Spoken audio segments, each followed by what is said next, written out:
Hi, and welcome to week one of Puppy Day School with No Bones About It dog training. I am here with Jessie.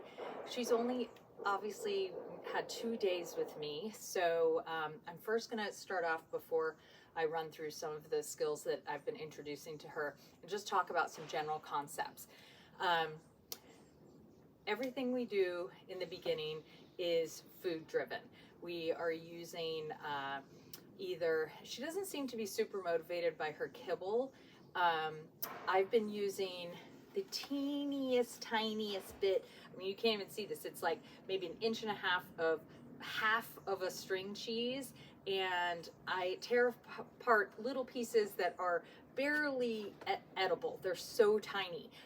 Jessie, yes. And that's what I've been using because she seems really motivated by it, but I'm using teeny tiny little pieces. It really doesn't matter the size, it's more sort of the timing and how she reacts to it. So that's what's important. I did use some of her canned food a little bit yesterday too. But that's messy. You don't really want to have to do that. So, other things to think about when we are using food. We never want to have it visible to the dog. Yes, they know you have it somewhere on your person. They can smell it. They're obviously smart enough to figure it out, but it's very different than a visual cue. So let's say I'm standing, and I always stand with my treats out like this, or in a bag right here on my waist. A dog is they're really keen on our body language. So if all of a sudden down the road I remove this fistful of, What you doing? Do you have do you have a scratch on you? What's going on? What's going on down there? So if all of a sudden I remove that body language cue, then the dog a lot of times will go, oh, you don't have any food. So we just want to make sure that when we have food, it's either, it needs to be accessible quickly, but so I tend to either stand kind of with my hands behind my back or in a neutral position, like in a pocket or something like that. So that, again, the dog can't read my body language and figure out whether I'm standing here with cookies or not. So the other thing you'll notice is that I have this little mat out. I like to do a lot of work on a mat because it is a cue to the dog. Oh, I know when I see this and I go here, good things are going to happen. And then it's also very easy for me to transition into a place cue, like go to your bed or go to your place. And if we eventually want to add in something like go to your crate, we can put it in the crate. We can move this around. It's useful to start having the puppy understand that being on here is a good place and good things happen. So Jessie came here with a really good understanding of her name. We call that name. I have a bunch of foundation games that we call name game is number one. What that means is that we are expecting that when we say that puppy's name, they stop what they're doing and they look at us and they come to us and find out what we need. So it's a stop, look, and listen cue. What I'm looking for when I say a puppy's name is that they do what I call a head snap, meaning if they're focused over here and I say their name, boom, they're gonna turn their head quickly, snap, look at me, find out what I need. So she's really, you've done a good job with that. So she's already pretty ahead of the game. We also add what we call a collar grab. Puppies tend to, when we reach out to grab them quickly, sometimes they decide that that's a game, they're gonna run away from us. Other dogs have a much stronger oppositional reflex. So their reflex is to move away from a moving target that's coming towards them. So she doesn't seem so bad with that. There are no words when we're practicing, and again, it's stuck on you. I'm gonna show you what all these look like and how we're introducing them. So name game, collar grab. And the other big thing that I work on the first week and through all of our training is what we call hand targeting. Hand targeting is simply a skill where we teach the puppy that when I put my hand out and I say touch, the puppy's gonna run and bonk their nose to the palm of my hand. And that tends to be something that a lot of my clients don't really understand the usefulness of it, but later down the road come to me and say, that was the best thing you ever taught our puppy. 2 years later, I have people that I run into in the park and are like, oh my gosh, I thought that was so silly. This is amazing. Why? It's so useful. You always have your hand with you. When we introduce it to a dog, it's really simple for them to figure out the rules of the game, so to speak, and their failure rate is really low. We make it so easy in the beginning. And so they become really good at it, and we can use it as a method to redirect our puppy when stuff is very distracting. If I'm out on a walk and my puppy sees another dog or another person, it does not work to tell a puppy, no, don't do that. But it does work to get them to do an alternate behavior. So we can refocus our dog really easily with a game like touch. And it also is an alternate method to get your dog to come to you. It's not in place of recall, but here again is one of the sort of problems that I see is that people start using their recall word, their word come, heavily from the day they get their puppy. And generally speaking, the failure rate is very high, meaning they hear that word, they're running around, they're ignoring you, they're playing with their toys, they're doing whatever. So that word becomes much harder to get 100% consistency with. And now, hopefully, we're going to do this right from day one where we don't see that problem. But again, hand targeting just becomes another method to capture a puppy's attention and get them to come close to us. So those are the things we work on. We just woke up from a nap, but somehow we don't really seem all that enthusiastic. It's a little warm today. Sometimes that's problematic. Puppies tend to not want to work as much. So again, here's another theory that we talk about is making sure that our puppy is excited to work, but not so overstimulated that it's impossible for them to have a clear thinking brain, okay? So what I do when I'm ready to work with a puppy is I might get them a little bit excited first. I might get a little toy for them. Oh, what is that? I might get them moving around a little bit. Go get that. Go get that. Yes. And then do that a few times so the puppy's kind of excited. Jessie, yes. Okay, that's perfect. That's exactly what I'm talking about in terms of working on that name game. Okay, we're going to try this again. Distract the puppy. Go find that. And then Jessie, yes. Good. Okay, so treats again are in my pocket as the puppy's doing something. I'm kind of prepping. I'm getting one teeny tiny little piece ready. Again, these are so tiny you probably can't even see them. And then keeping them hidden until the puppy is close enough that I could maybe put my hand on their collar. So let's try this again. What's that? What's that? Oh, go get that. Go get that. Jessie! Yes. Collar grab, and then I can deliver a cookie. Okay? Let's try this again.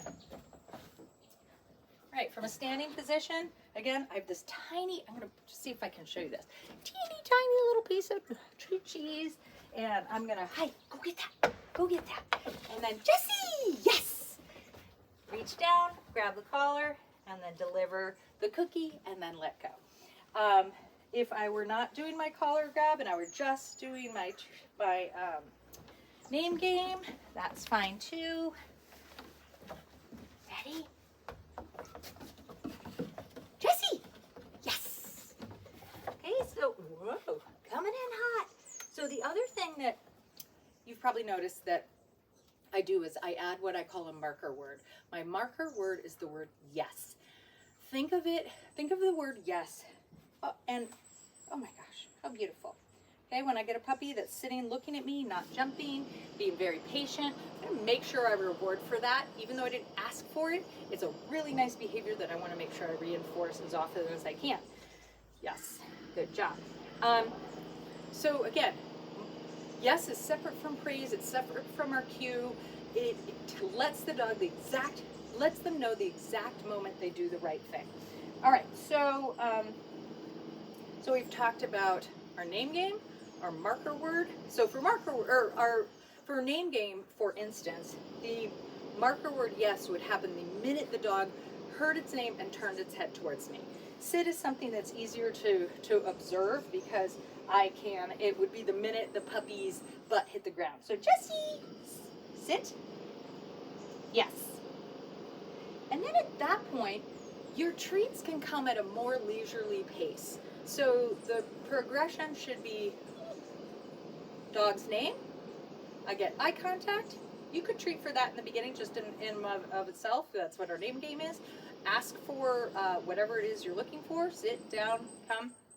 And then the marker word happens the minute the behavior occurs, and then at some point your treat follows. And then down the road, we start to wean off of that 1-to-1 ratio. We start to wean off of a treat for every behavior, or we ask for more behaviors for one treat, or more complicated behaviors for one treat.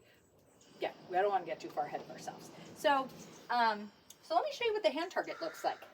Jessie, yes, good girl. Okay, so I get the puppy's attention. Touch, yes. I want to make sure my hand comes out to the side, somewhere further away from my body, so she has to make some movement towards it.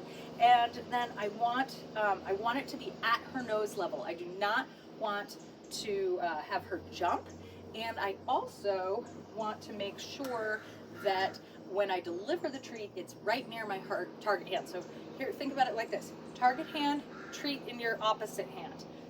Treat is behind my back. Jessie, touch, yes. And then I deliver the treat right at my target hand. Okay, so all the value is going to stay right here with my target hand. Okay, so again, always making sure I'm prepped, I'm reloading my reward. Okay, I want to make sure you can see this. Touch, yes. Good job. Now, if I went like this, touch. Now, she's super eager. She's jumping for my hand, which is not something I want to encourage. But I was trying to see if I could do this in a way that she wasn't interested in touching my hand. So if I had put my hand out, touch. Yes. That just shows how much she's practiced. So if I were to put my hand out and she didn't respond, I would not continue to repeat my name, which goes the same across the board for anything we're working on.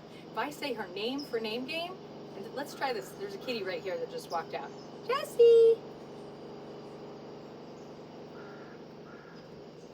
Very nice. She's a little nervous, that kitty. But I said her name, and she was really enthralled with the cat. Didn't respond to me.